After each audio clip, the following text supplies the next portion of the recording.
Hey, today we're going to be talking about these little dudes here. Because in Living Now, we support people living a connected life in this modern world. And these babies are always connected to our hands Yeah. everywhere we go. And so what we like to talk about is how, yes, it's great. It's great to have one of these cell phones because we can stay connected to people across the world. We can talk to them, but Yep. also we can get disconnected to the people right next to us because we're connected to these so much. So that's what we're going to talk about today, is how to be connected and not disconnected at the same time.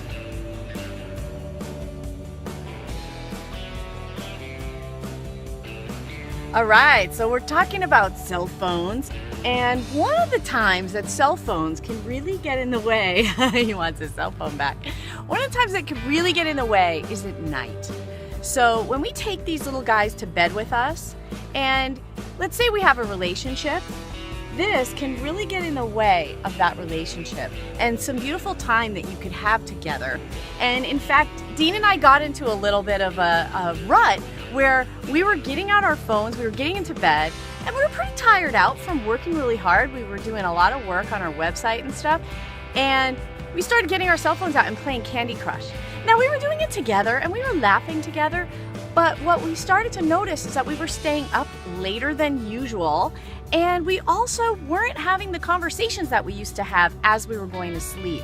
So one of the things about taking a cell phone into your bed, if you're in a relationship, is that it can really get in the way of just having that little bit of wind down time of when you can have a little conversation. So that is one of the first things we want to look at.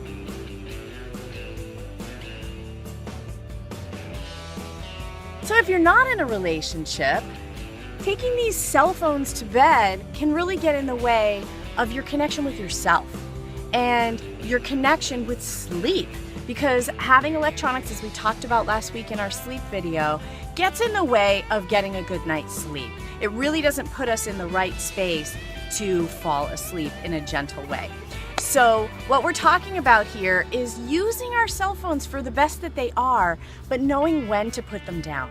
So at night, putting your phone down, getting into bed, journaling, meditating, listening to a little bit of music, and even just being quiet and going over your day in your head, but turning off all the electronics, getting into the dark, getting comfortable, and making your bedroom a sacred space for sleep. So leaving these guys out and having a better night's sleep, that is one of the other things we wanted to talk about today.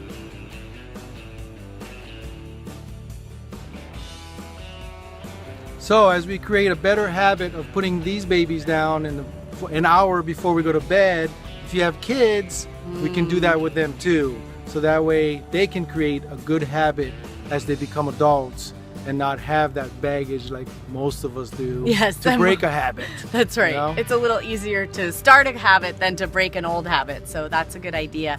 And if they like to listen to music, a lot of kids like to listen to music before they go to sleep. Get out one of those old devices, a Nano or something that doesn't connect to the internet, and take away those phones, put them away, and just use a music, one of those old-fashioned things to listen to music. And you know what? And it's really okay to not even use music to go to sleep and teach them a different way. So, it's hard to change our habits, but these are the ways that we get disconnected in our world. And this is what we're about, is using technology wisely, using the best of it, and not letting it disconnect us from ourselves and other people.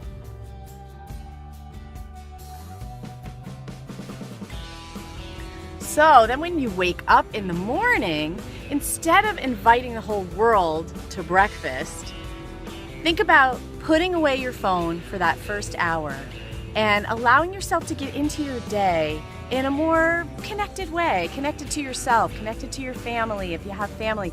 If you're living on your own, just create a breakfast ritual that makes you really stop and be present, because so often when we eat, we overeat because we're on the phone, we're doing other things, we're watching the TV, and we really don't think about what we're putting into our bodies. So, and then our kids, if you have kids, you be like, put away your phones and let's talk. Yes. Let's have a little eye connection and and focus on each other, because people talk and they're looking on their phones. You can't listen and read at the same time. Yeah. So it's about connecting back to us in a human being way. Yeah, so taking that time, and then, when it's time, getting out that phone and then connecting with the people that we do. I know I stay connected to a lot of people because of my phone, but I also know that it gets in the way. So use your phone wisely, and if you want some more tips, check out our newsletter. We have some more ideas in there about how to stay connected in this modern world.